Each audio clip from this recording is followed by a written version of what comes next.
कार्यविधि कानून procedural law. कार्यविधि कानून कानूनी मामिलाहरूलाई अदालतमा कसरी ह्यान्डल गर्ने भन्ने नियम र प्रक्रियाहरूलाई स्थापना गर्दछ। यो एक प्रकारको नियम पुस्तिका हो जसले कानूनी प्रणालीमा निष्पक्षता, दक्षता र आदेश सुनिश्चित गर्दछ। कार्यविधि कानून, जसलाई विशेष रूपमा अब्जेक्टिभ कानून पनि भनिन्छ, मुद्दा समाधान गर्न प्रयोग गरिने प्रक्रियाहरू र तरिकाहरूलाई नियन्त्रित गर्दछ। यसले कानूनी विवादहरू कसरी समाधान गर्ने नियम र मार्गनिर्देशहरू स्थापना गर्छ, जसले कानूनी प्रणालीमा निष्पक्षता, दक्षता र उत्तरदायित्व सुनिश्चित गर्दछ। कार्यविधि कानून न्यायको व्यवस्थापनमा आधारभूत छ, जसले कानूनी कार्यवाहीलाई व्यवस्थित, निष्पक्ष र दक्ष ढङ्गले सञ्चालन गर्न सुनिश्चित गर्दछ। स्पष्ट नियम र प्रक्रियाहरूलाई सेट गरेर यसले संलग्न सबै पक्षहरूको अधिकारको रक्षा गर्दछ र कानूनी प्रणालीमा उत्तरदायित्व र पारदर्शिता प्रोत्साहित गर्दछ। कार्यविधि कानूनको बुझाइ कानूनी पेशेवरहरू, नीति निर्माता र जनताको लागि महत्त्वपूर्ण छ ताकि न्यायिक प्रणालीमा विश्वास कायम राख्न र कानूनी शासनको पालन गर्न सकियोस्। उदाहरण, कार्यविधि कानून चोरीको मुद्दामा प्रमाण कसरी प्रस्तुत गर्ने र परीक्षण कसरी सञ्चालन गर्ने निर्धारण गर्दछ। क्षेत्र: यसले कानूनी प्रक्रियाका सबै पक्षहरूमा लागू हुन्छ, मुद्दा दायर गर्नेबाट लिएर अन्तिम निर्णय र अपिलसम्म। मुद्दा दायर गर्न, नागरिक मुद्दा र आपराधिक आरोप लगाउन। अदालतमा प्रमाण प्रस्तुत गर्न। अदालतका निर्णयहरूमा अपिल गर्न। निर्णयहरूको कार्यान्वयन, हार्ने पार्टीलाई अदालतको आदेशको पालन गराउन। पार्टीहरूको अधिकार परिभाषित गर्दछ।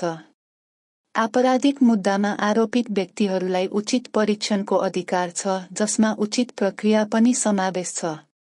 मुद्दा दायर गर्ने व्यक्तिहरूलाई सुनवाई र आफ्नो केस प्रस्तुत गर्ने अधिकार छ।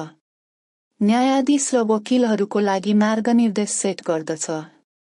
न्यायाधीशहरूले निष्पक्ष र निष्पक्ष सुनवाई सुनिश्चित गर्न स्थापित प्रक्रियाहरूको पालन गर्नुपर्छ। वकिलहरूले ग्राहकहरूको प्रतिनिधित्व गर्दा नैतिक नियम र प्रक्रियाहरूको पालन गर्नुपर्छ। विभिन्न प्रकारका कार्यविधि कानून: नागरिक प्रक्रिया, सिभिल प्रोसिड्युर, निजी पक्षहरू बीचको मुद्दा जस्तै ठेगाना विवाद, सम्पत्ति अधिकारको प्रक्रिया नियन्त्रित गर्दछ। आपराधिक प्रक्रिया, क्रिमिनल प्रोसिड्युर, आपराधिक मुद्दाहरूको ह्यान्डल गर्नका लागि नियमहरू स्थापन गर्छ, पक्राउदेखि परीक्षण र अपिलसम्म। प्रशासनिक प्रक्रिया, एडमिनिस्ट्रेटिभ प्रोसिड्युर, सरकारले निर्णय लिने र नागरिकसँग विवाद समाधान गर्ने प्रक्रियाहरूलाई परिभाषित गर्दछ। कार्यविधि कानूनको महत्त्व: निष्पक्षता र न्याय सुनिश्चित गर्न, सबैलाई अदालतमा सुन्न र आफ्नो केस प्रस्तुत गर्ने समान अवसर प्राप्त हुन्छ। दक्षता, कानूनी प्रक्रियालाई सरल पार्दै अनावश्यक ढिलाइलाई रोक्छ। कानूनी प्रक्रियाहरूलाई सुविधा पुर्याउँछ, स्पष्ट नियम र प्रक्रियाहरू स्थापना गरेर अदालतको प्रक्रियालाई अधिक दक्ष र पूर्वानुमान योग्य बनाउँछ। अधिकारको रक्षा, अपराध आरोपित र कानूनी उपचार खोज्ने व्यक्तिहरूका अधिकारहरूलाई सुरक्षित राख्छ। सार्वजनिक विश्वास, एक निष्पक्ष र पूर्वानुमान योग्य कानूनी प्रणालीले सरकार र कानूनी शासनमा विश्वास बढाउँछ। उत्तरदायित्व प्रोत्साहन, कानूनी पेशेवरहरूलाई स्थापित नियम र मानकहरूका लागि उत्तरदायी राख्छ, व्यक्तिपरक वा पक्षपाती निर्णयको जोखिम घटाउँछ। कानूनी सुधारलाई समर्थन, कानूनी प्रक्रियाहरू र प्रणालीहरूको विकास र सुधारमा जानकारी प्रदान गर्दै समाजका परिवर्तनहरू र प्रगतिहरूलाई प्रतिबिम्बित गर्न प्रोत्साहित गर्छ। कार्यविधि कानूनका तत्त्वहरू: अधिकार क्षेत्र, जुरिसडिक्सन, कुन अदालतले मुद्दा सुनवाई गर्न अधिकार राख्दछ निर्धारण गर्दछ। यसमा विषयवस्तु अधिकार, मुद्दाको प्रकारमा अधिकार र व्यक्तिगत अधिकार, संलग्न पार्टीहरूको अधिकार समावेश छ। विचारण, प्लेडिङ्स, मुद्दा दायर गर्न वा जवाफ दिनको लागि पार्टीहरूद्वारा दायर गरिएका औपचारिक कागजातहरू जस्तै उजुरी, जवाफ र अर्जीहरू। प्री-ट्रायल प्रक्रियाहरू प्रोसेड्युरल प्रोसिड्युर्स जानकारीको आदान-प्रदान, प्री-ट्रायल सम्मेलनहरू र अर्जीहरू, परीक्षण अघि विशेष मुद्दाहरूमा अदालतको निर्णयको लागि अनुरोध। परीक्षण प्रक्रियाहरू ट्रायल प्रोसिड्युर्स जुरी चयन, प्रारम्भिक बयानहरू, प्रमाणहरूको प्रस्तुति, गवाहहरूको परीक्षण र समापन तर्कहरू। पोस्ट ट्रायल प्रक्रियाहरू post trial procedures post trial अर्जीहरू जस्तै नयाँ परीक्षणको लागि अर्जी, निर्णय, प्रवेश र अपिल प्रक्रिया। कार्यविधि कानुनका आधारभूत सिद्धान्तहरू। क. प्राकृतिक न्यायको सिद्धान्त प्रिन्सिपल अफ नेचुरल जस्टिस। प्राकृतिक न्याय, जसलाई प्रक्रियागत निष्पक्षता पनि भनिन्छ, कानुनी प्रक्रियामा निष्पक्षता र न्याय सुनिश्चित गर्ने आधारभूत सिद्धान्त हो। यसले सबै पक्षलाई आफ्नो केस प्रस्तुत गर्न र निष्पक्ष निर्णय प्राप्त गर्नको लागि उचित अवसर दिन सुनिश्चित गर्दछ। केही प्राकृतिक न्यायको सिद्धान्तहरू। कोर्टको कोलाहल छैन डक्ट्राइन अफ बेस फेयर हेयरिङ। न्यायाधीशले एक पक्षलाई पक्षपाती गर्न सक्दैन वा मुद्दासँग व्यक्तिगत सम्बन्ध राख्न सक्दैन। उनीहरूलाई तटस्थ हुनु आवश्यक छ। सबैलाई बोल्नको अवसर अडे अल्टरम पार्टम। दुवै पक्षले आफ्नो केस, प्रमाण र तर्कहरू प्रस्तुत गर्न पाउँछन्। निर्णयको व्याख्या रेसन डिसिसन। न्यायाधीशले आफ्नो अन्तिम निर्णयको व्याख्या गर्नुपर्छ। नियम थाहा पाउनुहोस् ड्यू प्रोसेस। कानुनी प्रक्रियामा न्याय सुनिश्चित गर्ने सिद्धान्त।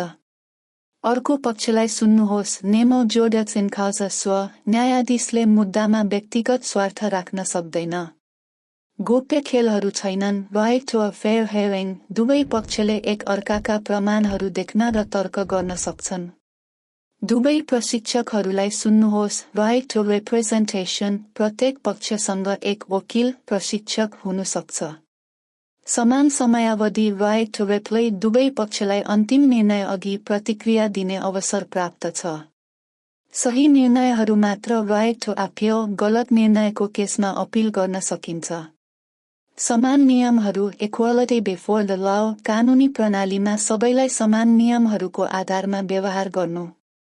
मौन रहनको अधिकार राइट टु साइलेन्स। व्यक्तिहरूलाई आत्मआरोप गर्न नहुने अधिकार। न्यायमा पहुँच एक्सेस टु जस्टिस। सबैलाई कानुनी प्रणालीमा समावेश हुनको लागि समान अवसर प्राप्त हुनुपर्छ। ख. प्राणन्यायको सिद्धान्त प्रिन्सिपल अफ जुडिकाटा। यो सिद्धान्तले अदालतमा निर्णय भएको कुरा भन्ने अर्थ राख्दछ। यसले एउटै मुद्दामा अनन्त मुद्दा दायर गर्न रोक्दछ। एक पटक सक्षम अदालतले मुद्दामा निर्णय गरेको पछि यसलाई पुनः चुनौती दिन सकिँदैन। यो सिद्धान्त न्यायिक प्रणालीमा स्थिरता र निष्कलङ्कता ल्याउँछ, जसले अदालतको निर्णयलाई अन्तिम मान्दछ र विवादको समाधानमा विश्वास राख्न सहयोग पुर्याउँछ। आवेदनहरू। एक पटक मुद्दा अदालतद्वारा निर्णय गरिएको खण्डमा यसलाई कुनै अन्य अदालतमा पुनः दायर गर्न सकिँदैन। यो सिद्धान्त नागरिक र आपराधिक मुद्दामा लागू हुन्छ। न्यायिक प्रणालीमा दक्षता प्रोत्साहित गर्दछ। ग. नजिरको सिद्धान्त प्रिन्सिपल अफ स्टेयर डेसिसिस। यो सिद्धान्त निर्णय गरिएका कुरा मान्नुहोस् भन्ने अर्थ राख्दछ। अदालतहरू सामान्यतया उच्च अदालतहरूको समान केसमा निर्णयहरू मान्न बाध्य हुन्छन्। यसले कानुनी क्षेत्रको स्थिरता र एकरूपता कायम राख्न मद्दत गर्दछ, जसले कानुनी निर्णयहरूको भविष्यवाणी गर्न सजिलो बनाउँछ र समान केसहरूको समान निर्णय सुनिश्चित गर्दछ। आवेदनहरू। तलका अदालतहरू सामान्यतया उच्च अदालतहरूको निर्णय अनुसरण गर्न बाध्य छन्। कानुनी अनुप्रयोगमा एकरूपता प्रोत्साहित गर्दछ। वकिलहरू र विवादकर्ताहरूलाई समान केसहरू कसरी निर्णय गरिने हो भनी मार्गदर्शन प्रदान गर्दछ। ग. Amicus curiae amicus curiae. यो सिद्धान्त अदालतको मित्र एमिकस क्युरिएलाई मुद्दामा जानकारी वा तर्कहरू प्रस्तुत गर्न अनुमति दिन्छ। अमिकस क्युरी मुद्दाको पक्षपाती हुँदैन, तर कानुनी मुद्दाहरूमा उपयोगी जानकारी प्रदान गर्न सक्छ। यसले अदालतलाई सूचित र सन्तुलित निर्णय लिन मद्दत गर्दछ। आवेदनहरू। अमिकस क्युरी ब्रिफहरूले मुद्दाका मुद्दाहरूमा महत्त्वपूर्ण जानकारी र दृष्टिकोण प्रदान गर्न सक्छ। यसले अदालतलाई अधिक सूचित निर्णय लिन मद्दत गर्दछ। यो सिद्धान्त कानुनी प्रक्रियामा पारदर्शिता र सार्वजनिक सहभागिता प्रोत्साहित गर्दछ। चुनौतीहरू र सुधारहरू। न्यायमा पहुँच। कार्यविधि नियमहरू जटिल र महँगो हुन सक्छन्, जसले सीमित स्रोत भएका व्यक्तिहरूका लागि न्यायमा पहुँचको बाधा सिर्जना गर्छ। ढिलाइ र लागत। कानुनी प्रक्रियाहरू समय लागु र महँगो हुन सक्छन्, जसले कानुनी प्रणालीमा असन्तोष र निराशा पैदा गर्न सक्छ। प्रविधिक प्रगति। नयाँ प्रविधिहरूले कार्यविधि कानुनमा चुनौती र अवसर प्रस्तुत गर्दछन्, जसले लगातार अनुकूलन र सुधार आवश्यक बनाउँछ। सारवान सब्स्ट्यान्टिभ र कार्यविधि कानुन प्रोसिडुरल लॉ बीचको सम्बन्ध। सारवान र कार्यविधि कानुन दुई पक्षको एउटै सिक्का हुन्। यी दुवैले मिलेर न्यायपूर्ण र प्रभावकारी कानुनी प्रणाली सिर्जना गर्न काम गर्छन्, जसले अधिकारहरू परिभाषित गर्दछ, तिनीहरूलाई न्यायपूर्ण रूपमा लागू गर्दछ र कानुनी मामिलामा पूर्वानुमानयोग्य कार्यविधि सुनिश्चित गर्दछ। कार्यविधि कानुन नयाँ अधिकार वा दायित्वहरू सिर्जना गर्न सक्दैन, यो केवल सारवान कानुनद्वारा स्थापित अधिकारहरूलाई लागू गर्दछ। कहिलेकाहीँ कार्यविधि कानुनले सारवान अधिकारलाई प्रभाव पार्न सक्छ। उदाहरणका लागि, अत्यन्त जटिल प्रक्रियाहरूले व्यक्तिहरूलाई आफ्ना अधिकार लागू गर्न कठिन बनाउँछ। यी दुवै बीचमा केही तनाव हुन सक्छ। आदर्शमा कार्यविधि कानुन प्रभावकारी र न्यायपूर्ण हुनुपर्छ, तर अत्यधिक कडा प्रक्रियाहरू कहिलेकाहीँ न्यायमा ढिलाइ ल्याउन सक्छ। सारवान र कार्यविधि कानुनको आपसी सम्बन्ध।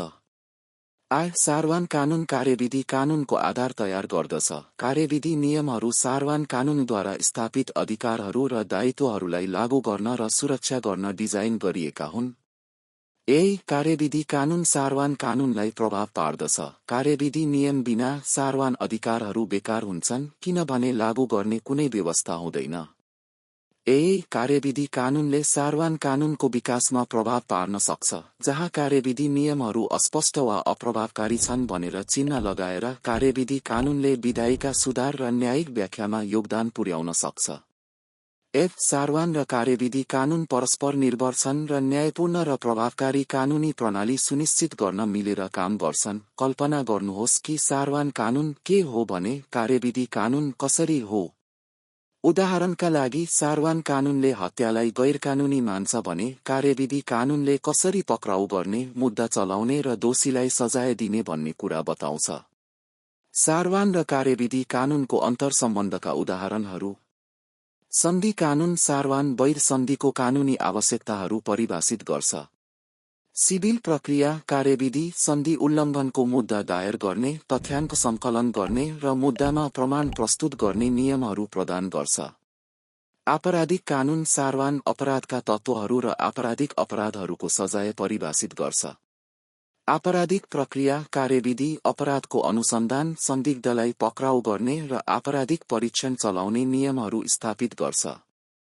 सारवान कानुन सबस्ट्यान्टिभ लॉ र कार्यविधि कानुन प्रोसिड्युरल लॉ बीचको भिन्नता। केन्द्रबिन्दु। सारवान कानुन अधिकारहरू, दायित्वहरू र कानुनी सम्बन्धहरू परिभाषित गर्दछ। कार्यविधि कानुन सारवान कानुनलाई लागू गर्नका लागि प्रक्रियाहरू र विधिहरूलाई रेखाङ्कन गर्दछ। सामग्री। सारवान कानुन के कानुनी छ र के गैर कानुनी छ भन्ने कुरा निर्दिष्ट गर्दछ, जस्तै अपराध कानुन, सन्धि कानुन, सम्पत्ति कानुन। कार्यविधि कानुन अदालतहरू, न्यायाधीशहरू र वकिलहरूलाई कानुनी मामिलाहरू कसरी व्यवस्थापन गर्ने भन्ने नियमहरू स्थापना गर्दछ, जस्तै प्रमाणको नियम, नागरिक प्रक्रिया, आपराधिक प्रक्रिया। कार्यान्वयन। सारवान कानुन अदालतहरूले क्षतिपूर्ति, निषेधाज्ञा वा कारागार सजाय जस्ता उपचारहरूको माध्यमबाट लागू गर्दछ। कार्यविधि कानुन अदालतहरूले विवादहरूको निष्पक्ष र व्यवस्थित समाधान सुनिश्चित गर्न प्रयोग गर्दछ। उदाहरणहरू। सारवान कानुन चोरीलाई निषेध गर्ने कानुनले सम्पत्ति अधिकारलाई परिभाषित गर्दछ र चोरी नगर्नुपर्ने दायित्वलाई निर्दिष्ट गर्दछ। वैध सन्धि के हो भन्ने कुरा परिभाषित गर्ने कानुनले सम्झौतामा अधिकार र दायित्वहरूलाई स्पष्ट गर्दछ। कार्यविधि कानुन प्रमाणका नियमहरूले अदालतमा कुन प्रकारको प्रमाण प्रस्तुत गर्न सकिन्छ भन्ने कुरा निर्धारण गर्छ। नागरिक प्रक्रिया कानुनी मुद्दा दायर, सेवा र परीक्षण गर्ने तरिका व्यवस्थापन गर्दछ। उद्देश्य: सारवान कानुन अधिकारहरूको रक्षा गर्दछ, कानुनी दायित्वहरू स्थापन गर्दछ र कानुनी परिणामहरू निर्धारण गर्दछ। कार्यविधि कानुन निष्पक्ष र न्यायपूर्ण कानुनी प्रणाली सुनिश्चित गर्दछ, उचित प्रक्रिया प्रोत्साहित गर्दछ र विवाद समाधानलाई सहज बनाउँछ। लचकता: सारवान कानुन परिस्थितिहरूमा परिवर्तन आउँदा बढी लचकदार र अनुकूलनशील हुन सक्छ। कार्यविधि कानुन प्राय अधिक औपचारिक र कठोर हुन्छ, विशिष्ट नियमहरूको पालना गर्नुपर्छ।